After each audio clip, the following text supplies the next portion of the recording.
Hi, Margarita. Hi. I'm so glad we got to finally make this meeting happen, and I'm excited that we get to just talk about life, and we can definitely keep it casual. Yeah. This is Stories from a Survivor. It's our podcast, and we talk about just everyone surviving different things. Mm-hmm. And I know you started sharing on social media, and we've kept in contact since my journey began a little bit. So I know you have some questions, and I'm happy to answer them. But this episode is definitely about your story. So why don't you start with just telling us a little bit about who you are, what makes you tick, kind of your background, kind of like what you said at the VA. Sure. The pageant you're going to be in. Sure. Well, thank you for having me be part of your story as well. I remember the first time I met you, we were working together in the ICU, and I remember you were so pregnant and you were working so hard. And it resonated with me. I was like, yeah, that's the woman of our culture. Women across the world, really, it's not just unique to our culture, are bearing children. They're professionals. They're working long hours. They're supporting a family. So I remember that was the first thing that I remember when I met you. I was like, yep, I get it. I get it. I've seen it. Huh? Yeah, I've seen it many times. I recently, like you said, I started being more comfortable to kind of be that voice of bringing things up that we weren't supposed to talk about when we were, younger. Yep. So many topics are taboo. Thinking different than the community is frowned upon. I think my perspective that our culture really values the way things are versus really listening to can we evolve and make things better. Right. Now, for everybody else, because I know who you are and where you come from, why don't you, they know I'm Romanian, everybody knows me, but where are you from and what kind of dynamic? And So I was born in Ukraine to a Ukrainian mother, and my dad was a Soviet soldier, so he was Russian when they met. So I have families currently on both sides of the war. That must be really hard. Yeah. So I have family in Ukraine, and I have family in Russia, and then I have many immigrants, family members that have immigrated to the States, both Ukrainian and Russian. Right. So to me, I've always had an equal love for both languages, for both cultures. And you're a certified translator for both now, right? I remember I saw that. So for the military, we have I'm also in the military, the U.S. military. Right. We have the opportunity to kind of prove that we are proficient in certain languages. So I've tested out and proven that I do speak and read Russian and Ukrainian. Which is really hard. Yes. When you grow up, when did you come to America, or were you born here? So I came to the States when I was 5. We were sponsored by a little church in Ohio, a little American church, which is really neat. Really neat that there are pockets of American communities that really are welcoming. And, we did it legally. We did it the really long, hard process. Yeah. When I say we, it's my parents. It's our parents that put in that effort and saw that vision to come over and to, because we came here on an asylum status for religious persecution. The Soviet era was just fallen apart when we came to the States. So my parents were looking for religious freedom. And that was back in what year? 1991. Not long ago, right? No, not long ago. And then a couple months later, that's when Ukraine became, independent. Yeah. Yeah. So that's a little bit of my cultural story. And then, as our stories sort of evolve, a big change in my, I took a detour, I feel like, a detour for our culture. And that was when I joined the military. And it was really interesting. The comments and the confusion. Because why? Because I was a female joining an occupation that was perceived predominantly male. Yeah. I wonder if that's how male nurses feel. That's an excellent question. But I think what kind of things were they saying though that you know? I get a common question of, did your husband let you join the military? Yeah. So that makes sense. Validating that I still... Is your husband the same culture? So he was born in the States, but he's from Russia. Okay. So his parents... So he gets it, at least. He does get it, yes. That's awesome. And that's kind of part of why my husband and I clicked, was because we had grown up in the American culture, and we've had the best of both worlds of our heritage, of evolving to become a little bit more independent. Yeah. All our cultures are very community oriented. Yes. And then the American culture, I would say, is more independent and structured. Yes. And boundaries. Yes. Yes. And focuses more on the individual. Yeah. So it gets really easy, especially for a female, to kind of get lost in the sauce in our communities. I think we're valued more for what our roles should be, and less, and people. In which culture? So in the Ukrainian, Russian, to me, I'm going to say it synonymously because I was immersed in both. Absolutely. I think that's, you can even say Slavic, because there's so many, right? Yes. Yeah. So in the Slavic community, I think women have this predetermined role. And then when we have our personal goals, personal dreams, and especially if they're non-traditional, I don't think we're heard. I don't think we're listened to. But I think we can be a valuable asset to our communities if our dreams are cultivated. Being an ICU nurse, now I'm a flight nurse. I know, I saw that. I was so excited to see you do it. Yeah. Like, fuck corporate hell, you know? Yeah. I was like, yes. Go Margarita. So we can become assets to our communities, even when our dreams just don't fit that norm of what a female should look like. And the question goes back to our communities. Well, why should we look a certain way? And if we've evolved, I'm sure that we can think of many rules that have evolved that we had as kids, like cultural norms. So if we're aware that, and cultural conditioning, that we're evolving, why can't we pause and say the things that we're saying today is wrong could evolve in 10 years? So why is it an absolute, right? Yes. And why are we putting the pressure on people to be a certain way? Yeah, I totally agree. And I feel like in our culture, like, the woman is celebrated in all of the female attributes of, like, procreation, right? Like, I wish people would really understand, like, we women, how much we do bring to the table and how talented we can be. And sometimes the roles can be a little bit reversed, where the male is more of, like, the homemaker and, tone setter and things. And then the female, just because of whichever reason, however we were wired. And to your point, like you said, you and your husband clicked really well because you both were of the culture but grew up here. I like to call us hybrids.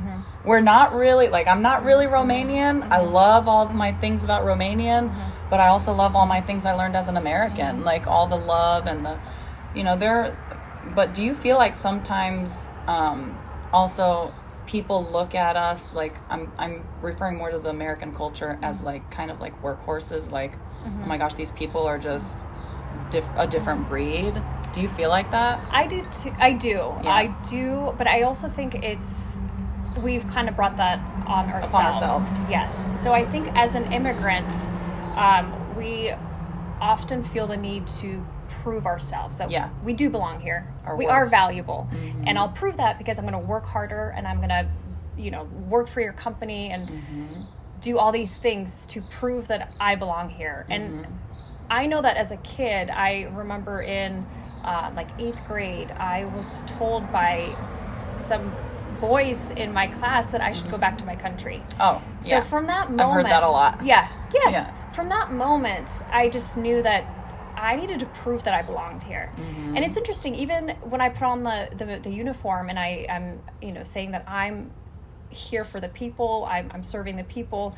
People will people still will say, well, but you weren't born here. You don't, and I don't know when will be enough for us to prove that as an immigrant I do belong here. Do you feel like maybe like your journey with now being able to be more open about like your feelings and stuff and expressing yourself like in social media and really stepping out into that, like on that limb and in the open, do you feel like that maybe is going to help kind of consolidate those feelings? Because I know, like, I feel like I know it's the same with the Slavic culture, but as a whole, a general population, we become a lot more materialistic than the other, side of our heritage and culture, like than the Americans a lot of times. I know there is a lot of materialism out there, but ultra, like, has to be high quality, designer things, best house on the block, best dressed kids. Do you think that's where it was maybe, like, born? Like, we come here and you couldn't, this is the land of all possibilities, right? You can do so much as long as you just put the effort and find out the information. But then we become like this other monster of like, when is it ever enough? And when is it ever gonna, when am I ever gonna amount to, okay, now this is the pinnacle. I need to just cruise,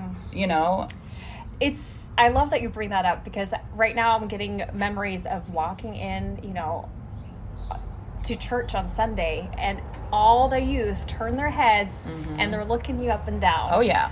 And exactly. So where did that monster come from? Where not only are we proving ourselves to our fellow Americans that we belong here, but why do we have to compete within our own culture that we've arrived? Like, I've achieved that American dream. Exactly. I don't know if it'll ever go away. It's one of those things that maybe we're slightly competitive, or maybe we're just trying to prove to ourselves and our community that we have achieved it. We are those people who came here and we, against all odds, we persevered and we conquered the world, and check out my car and my shoes. Like that proves it to you. Which I'm not gonna say like the type of cars that you have, but I was like down deep. Like, I was just like, a part of me just felt so much peace. I was like, look, like, this human that knows to value like certain things. You have great cars. But anyone else, I feel like, that would have like a situation where you could make a lot of money and like things like that, would probably have like some sort of like Benz or Mercedes, all the different things. And I love the fact that we're so, like, I got my mom mobile there. Most of my podcasts are filmed in there, in my Toyota, and I'm so proud of it. But a lot of people are about like all the materialistic things, and I feel why don't you share a little bit about when I started really, really getting impressed with like your dynamic with your husband, and it really started making me question even what I was in and really go through my emotions, were whenever I realized that, remember when we talked in the ICU and I was like, I'm transferring, but I've got this sweet schedule, you need it. Yes. And you took that schedule. Yes. And then Thank you. I had a great like 6 years with it. It was amazing. 10 days off, like all the things. And then you just kept on traveling together. And I was like, that's what it should be like, you know? So tell us a little bit about, like, I know that you're living that memories over material lifestyle. Like, how did you guys arrive to that conclusion and make that a priority? So I think my husband's been a huge influence for me to get to that place. What does he do for work? I've never asked you that. Sure. So when we first were married, he was a nursing assistant. So we did work at OHSU in Portland together briefly. But right now he is kind of my stay-at-home husband. Oh, wow. Yeah. Aw, your support system. He's my support system. Awesome. So when you said a minute ago that, why don't we reverse the role sometimes? And that's exactly what I need for my life right now. And he's okay with that. We have a garden to tend to, and I have a pretty crazy schedule with the military. Yes. So if I ever have time off between like my civilian job or my military job, and I want to go somewhere with my husband, if he were to have a traditional job, it'd be impossible. Right. So he supports my career-oriented drive, and he's completely content being back in the home front, making sure someone's got to do this too, right? If absolutely. it wouldn't be you guys, it would be someone that you'd be paying. Exactly. And then you the trade-off would be less time to be able to flexible and be together, right? Yes. And you guys are young, like now's the time to enjoy it. Absolutely. So then he helped you with that move to like memories over Memories material. Over material, absolutely. It's so funny because when he first met me, I was still in college and I had bought a brand new car. Mm-hmm. So again, kind of wanted to like prove myself, put my best face forward. And he was all about like, you know what? It's okay if your seats get messy. We just came from the river, and it just made me realize that there was no point in worrying about getting sand in my car, because life is more about building those memories and especially when we work in the ICU, when we help people transition, nobody mentions the car or how dirty their house was, or people mention that trip that they took. People mention that those weekends at the beach.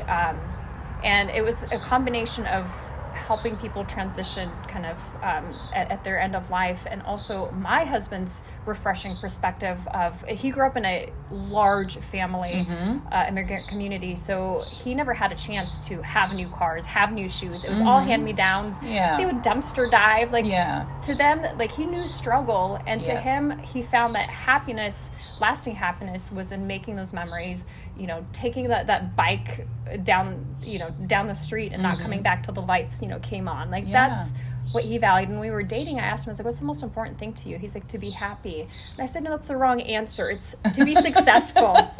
And he's like, oh, okay. Driven Margarita, like, let me set you straight, mister. Yeah. And over 10 years later, I'm like, Paul, you were right. So smart, right? The most important thing in life is to be happy. Like, what our success isn't going to count if we're not actually happy. Yeah. So how many? He had a large family. Did you come from a very large family, or like a normal size, like average? Average, like what is normal? Small for the Slavik. Right? There's a total of 4 of us. Okay, so that's huge for the American culture, but it's like a normal, cute little family, right? People look at me with 5 kids and they're like, oh my God, what happened? But if you don't, and we can pass this over, was the upbringing that you guys had with like the large families, the chaos or whatever, is that maybe keeping you guys also in this, like, we love our life? Like some people, there's like the steps that you go, right? And then there's kids. Is that anywhere where you guys are wanting to go, or it's just not even on your, because that's normal nowadays. Like it's okay to not want to have like kids and just enjoy life, right?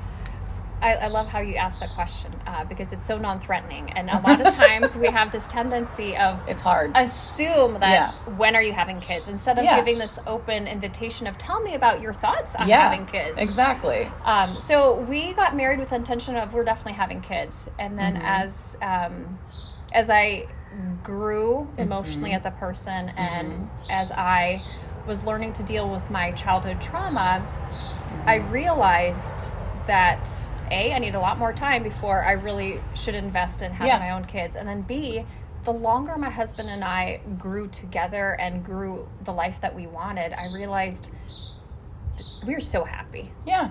I don't think that we need to have kids to add to our happiness. However, we're still open to the idea of adoption. So which is beautiful. Yes, it's a beautiful alternative. Like there are so many kids out there that would be graced by you guys being their parents for sure. So you guys have both like navigated that conversation together, explored it, and you're just content at this point with whatever you're doing, which is beautiful. You mentioned a little bit about childhood trauma.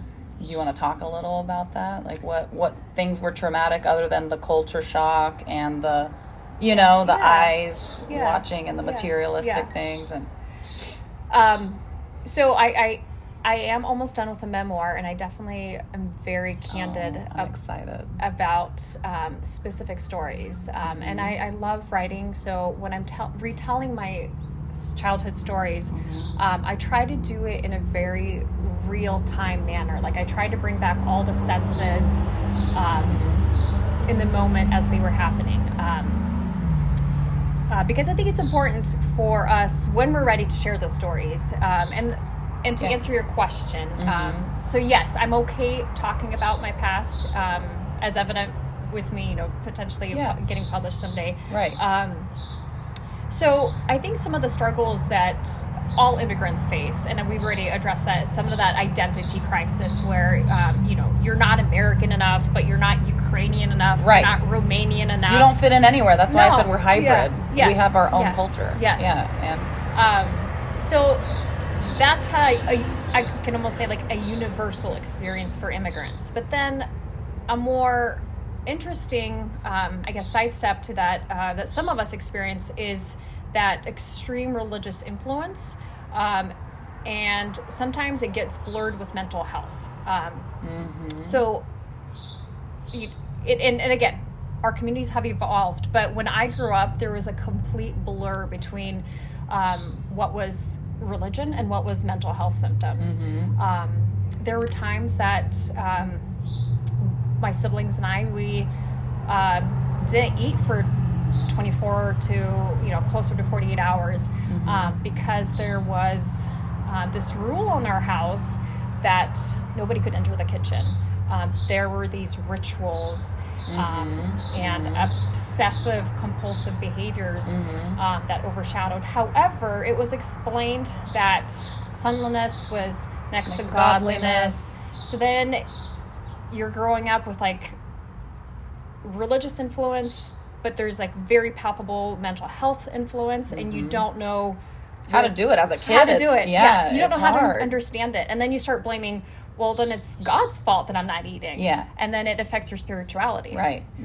So then you go through that whole process of rediscovering. Which is important, right? Yeah. I think that's an important piece. Like, it's very similar in our culture. Mental health is very taboo, going to counseling, therapy, any kind of trauma therapy.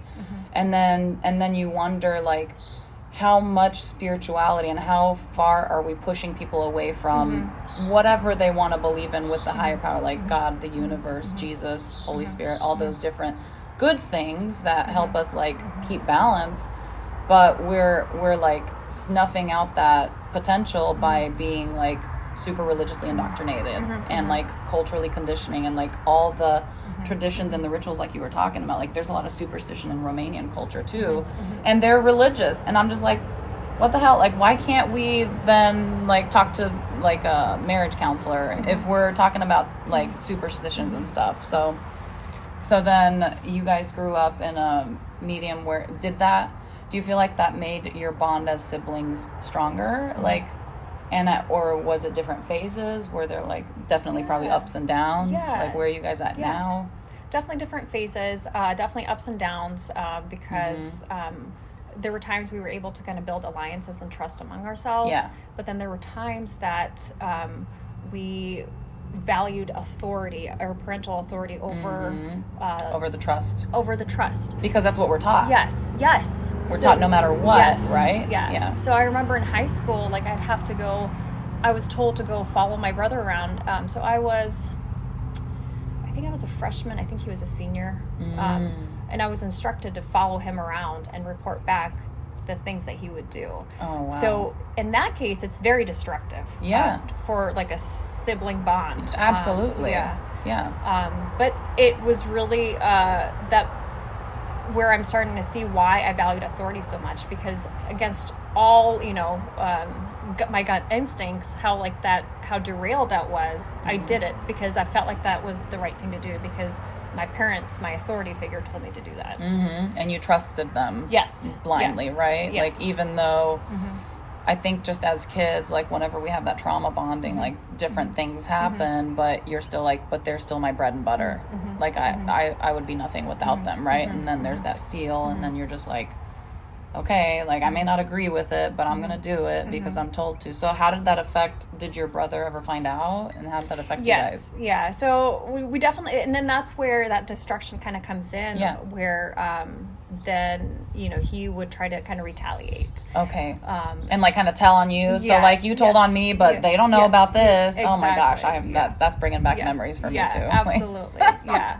And then we grew up into adulthood, and we're adults, and then we have to kind of repair a lot of those childhood issues. Have you done that with your siblings? Like, have you had candid conversations about childhood and stuff? Yes and no. Yes. Okay. Yes. I think with almost all of them we have. However, has that led us towards a journey of healthy relationships among all of us? Not yet. We're not. I was about to say not yet, but it's coming. I think it'll come, and it's a lot of like decision making internally too. And some, like, I didn't realize sibling rivalry could be so impregnated in like your adult life too. And I'm curious to hear what your guys' dynamics are. Like, do they have kids? Do they have a harder life? Do they resent you because you were you two were very intentional about the type of life you were going to live? I think so. So I am proud to say my younger sister and I, we've definitely have arrived to the place where we want to be. Like, I feel like we're each other's kind of best friends and our biggest cheerleaders. But the journey to get there wasn't easy because there was a lot of rivalry, and a lot of attention, especially because our journeys are so different. Right. And the way, and our values are so different. As humans, we're different. We deal with things differently, right? Yes. So it's okay. Yes. But definitely amongst kind of siblings, maybe extending to, like, I don't know, cousins. And it's all perception based, right? Sometimes we have an example of, like, this is definitely that moment where maybe I'm being looked down on because I've achieved more. You feel it, yeah. Yeah, you kind of feel it. But it's all perception based. I'm not going to point fingers and say, well, this person probably doesn't like me. But you definitely feel it. And you feel it when maybe you're not invited to a wedding or a funeral. And you kind of wonder, you're like, I understand. But I don't. I understand, but I don't. Like, why do I feel so ostracized? Why? Right. Yeah. Right. And so then you start wondering, like, is it because I'm so different? Is it because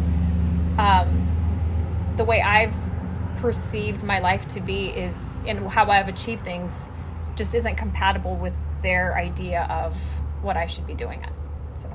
And, I mean, have you gotten to when did you run out of fucks to give? Let's just ask that. That's a great question. Like, when did you start having, like, boundaries? Sure. And, like, do you remember a chapter in life where you were just like, fuck it?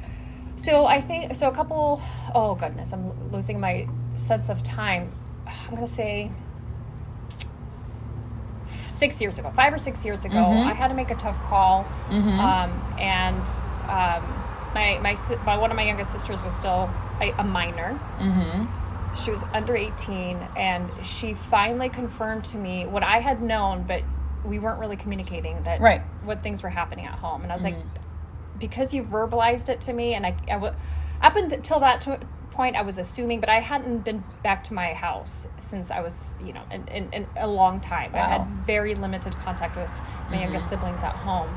Which is actually, I'd like to say, the best method to do trauma therapy and self-healing. It's completely no contact for at least 6 months, and then you try and reinitiate in another 6 months. Like, that's statistically and research based. Like, that's how you handle trauma with family. Like, because loved ones, it's very muddled. You're like, how much, how little, but if they're your source of trauma, definitely like not going is a good call. Yeah. So that was my turning point, where when my little sister said, I need help at home, and she listed off these traumatic things that were happening that were unhealthy, illegal. I said, you can't stay there. So at that point, my parents had actually separated. So I told my father that my sister, who was a minor, had to go live with him, which again is not traditional in our community. Absolutely.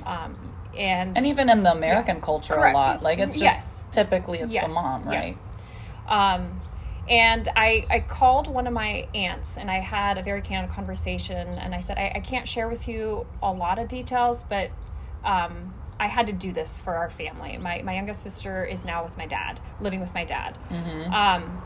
And a few weeks later, I realized that some of the relatives were saying that I had broken up the family. Girl, you hitting close to home, because I'm telling you, I've had those. And I was just like, you didn't hear my story. You didn't hear our story. There's 4 of us. Yeah. We have a story. You've never heard our story. So painful. And you want us just to continue with the way things are, just so that we're this picture perfect.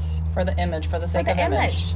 Did you know we were, like, hungry? Did you know that we were locked in the garage? You didn't know that. Yeah. So don't tell me I broke up my family when I actually set my sibling free. Yeah. Absolutely. So that was my turning point when I realized no matter how much I try to get my community to understand, they will choose. Some will still choose to say, no, you shouldn't have done that. And this is, I think, where most of us struggle. It's because we've been conditioned to like justify, prove, like, what are you trying to prove, girl? Like, I don't know how many times I've heard that too. And then you get to a point where you're like, this is the right thing, this is the right thing. But what gives me peace, and I know what gives you peace, is like even our dynamic and our conversation where it's like, I get it, I'm so glad you're sharing, like it's so just fluid and similar that the people that are awakening or having or experiencing their like spiritual awakening or cultural awakening, whatever you want to call it, that journey back to like who you are as a human, as an individual, not as a Ukrainian, Romanian, Russian, American, whatever else, right? I think to those people it'll be like, you know, an arrow to the heart where you're speaking to that brokenness, and then you're like, you know, it's time to get up. It's time to get up, and it's time to really be happy and enjoy your life and draw those boundaries. And just because it's the right decision doesn't always mean it's an easy one or it's a less painful one. And I know, like, for us in our cult, like, I've been through similar, you know, scenarios, and I know how tangibly I can empathize with the pain, like the heartbreak, when you realize as an adult child, like, my family was so dysfunctional and unhealthy, and not necessarily, we talked about this a little bit, not necessarily to their fault, like they did the best with what they knew, what they could with their upbringing, with the traumas they had. But now as like chain breakers, as you're talking, you know, there's a different energy for a chain breaker. There's a different energy when you move into waymaker. And, you know, there's like all these energy levels, and you're just like trying to survive, honestly, and deal with your trauma. And it's really beautiful to see, like, coming on the other side. Like, it just takes time. And as, you know, I believe, like, even with my siblings, there's 6 of us. I have a couple I'm really close with, and then a few that, you know, we're still navigating things, and there's a lot of previous trauma from not only our childhood that hasn't been dealt with, but also like my previous marriage that they experienced a lot of spillover of the covert abuse and everything. So